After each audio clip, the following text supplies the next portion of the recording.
شعیب شاہین صاحب، کل آپ کے سامنے فیصلہ آیا سپریم کورٹ کا، سپریم کورٹ کے جو پروسیجر کے حوالے سے ہے، تو کیا لگتا ہے اس فیصلے کے کیا اثرات ہو سکتے ہیں؟ دیکھیں، ایک بات تو طے ہوئی کہ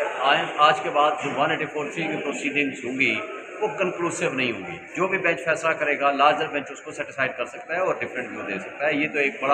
بہت بڑا اس کا ایک امپیکٹ آئے گا فیوچر کے کیسز کے لیے 184(3) کے۔ دوسرا اس کا ایک امپیکٹ تھا، جنہوں نے لا میکرز تھے ان کی جو نیت تھی جس طرح بنانے کی، وہ تھا کہ اس کا فائدہ دیں گے ہم نواز شریف کو اور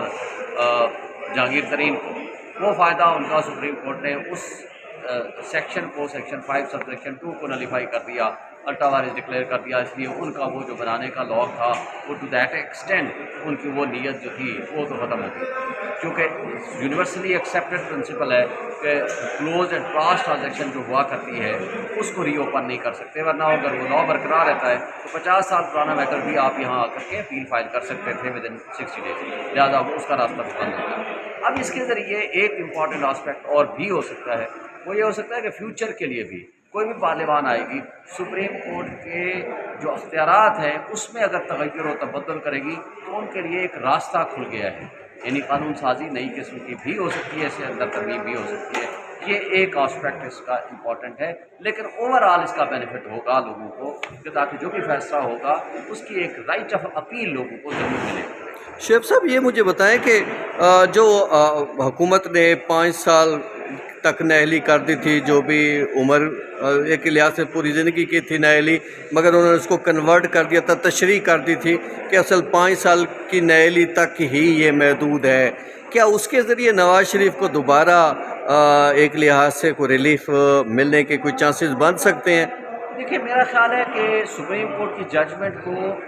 پارلیمنٹ اس کے امپیکٹ کو نلیفائی کر سکتی ہے، لیکن وہ 62(1)(f) میں امینڈمنٹ کرنی پڑتی ہے۔ اگر 62(1)(f) کے امینڈمنٹ نہیں کی اور اس کی تشریح کرتے ہوئے سپریم کورٹ نے یہ کہہ دیا، جو لارجر بینچ تھا 5 ممبر بینچ، اور اس نے کہا کہ نہیں، یہ جو 62(1)(f) میں نااہلی ہوگی یہ تاحیات نااہلی ہوگی۔ اگر وہ تاحیات انٹرپریٹیشن کی ہے آئین کی، تو اس کو الیکشن ایکٹ میں ترمیم کا کوئی فائدہ نہیں ہوگا، کیونکہ اس کی 2 وجوہات ہیں، ایک تو ججمنٹ آف دی کورٹ باقی ہے اور 62(1)(f) میں امینڈمنٹ نہیں ہوئی، تو لہٰذا جو آئین میں ترمیم ہے سب لیجسلیشن کے ذریعے نہیں ہو سکتی۔ آئین کی ترمیم ہوگی، 62(1)(f) میں امینڈمنٹ ہوگی، اس میں لکھا جائے گا کہ یہ 5 years تصور ہوگی، اس میں لکھا جائے گا notwithstanding anything contained in the judgment of the supreme court, یہ جو نااہلی ہوگی disqualification shall be for a period of 5 years، پھر تو اس کا فائدہ ہوگا۔ لیکن بہرحال اب یہ ابہام ہے، جب کوئی آئیں گے، جب کوئی چیلنج ہوگا، اس کے بعد سپریم کورٹ یا ہائی کورٹ اس کے اوپر کیا فیصلہ دیتی ہے، اب یہ ڈیپینڈ کرتا ہے۔ یعنی آپ یہ کہنا چاہ رہے ہیں کہ نواز شریف کا ابھی آنا جانا جو ہے وہ بس ایسے ہی ہے، ابھی ان کو کوئی ریلیف ہوتا نظر نہیں آ رہا ہے؟ دیکھیں، اگر قانون اور آئین کی نظر میں دیکھیں تو ان کو کوئی ریلیف نہیں ہے، لیکن ہمارے یہاں معجزات ہوا کرتے ہیں، کیونکہ نواز شریف جو ہے بیسیکلی ڈیل کر کے، آپ کو یاد ہے سلو پیلس گیا، پھر ڈیل کر کے واپس آیا، پھر ڈیل کر کے ابھی دوبارہ چلا گیا، اب ڈیل کر کے پھر آ رہا ہے، کیونکہ تمام ادارے اس کے لیے سارے کام کر رہے ہیں، تو جو ڈیلر ہے وہ لیڈر تو ہوا نہیں کرتا، تو اب وہ چونکہ نواز شریف ڈیلر ہے تو وہ کسی قسم کی بھی ڈیل کرا سکتا ہے، اور یا ہمارے مقتدر طبقے اور طاقتور لوگ کوئی بھی کسی قسم کا اس کو ریلیف دینے میں کامیاب ہو سکتے ہیں یا دلوانے میں کامیاب ہو سکتے ہیں۔ اس کے بارے میں کچھ نہیں کہہ سکتا، لیکن اگر آئینی اور قانونی طور پر دیکھا جائے تو ان کے لیے کوئی ریلیف نہیں۔ تو مجھے یہ بتائیں کہ یہ جو چیف صاحب نے اپنے اختیارات دے دیے ہیں، وہ اور ججز اور چیف جسٹس میں آپ کوئی فرق باقی رہ گیا ہے؟ نہیں، دیکھیے، چیف جسٹس صاحب نے اختیارات نہیں دیے، انہوں نے ایک فیصلہ کر دیا ہے، قانون نے اس کا ایک کہا۔ اب اختیارات دینا یا نہ دینے کا سوال نہیں تھا،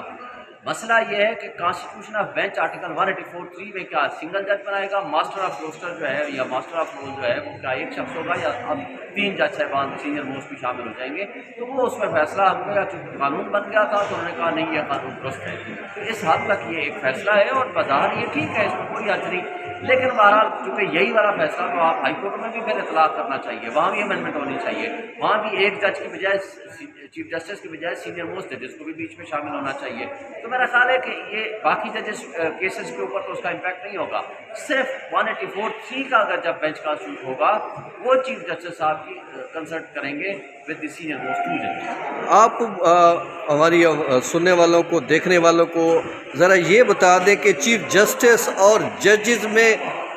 کس حد تک اختیارات کے ڈفرینسز ہیں، کیا فرق ہے جس کی وجہ سے چیف جسٹس ہوتا ہے اور سپریم کورٹ کے جو جج ہیں وہ جج کے طور پہ جو ہے وہ کام کر رہے ہوتے ہیں؟ دیکھیں جو جوڈیشل پاورز ہیں، ایک جونیئر موسٹ جج ایک دن والا ہو، خواہ وہ ہائی کورٹ میں ہو خواہ وہ سپریم کورٹ میں، سب کی پاورز ایک دوسرے کے لیے برابر ہے. یعنی سپریم کورٹ کا چیف جسٹس ہے، اس کے ساتھ بیٹھا ہوا ایک جج ہے. جوڈیشل پاور ساری برابر ہے. یہ ایڈمنسٹریٹو پاورز ہوتی ہیں، یعنی بینچ کو بنانا، بینچ کو کانسٹیٹیوٹ کرنا، ججز کو کانسٹیٹیوٹ کرنا، اور ایڈمنسٹریٹو افیئر جو ہیں رجسٹرار کے ساتھ باقی امپلائز کے متعلق معاملات ہوتے ہیں، اس کے لیے وہ ایڈمنسٹریٹو پاورز چیف جسٹس کے پاس ہوتی ہیں. یہ بیسیکلی ڈفرینس ہے. بہت شکریہ سر، تھینک یو سو مچ.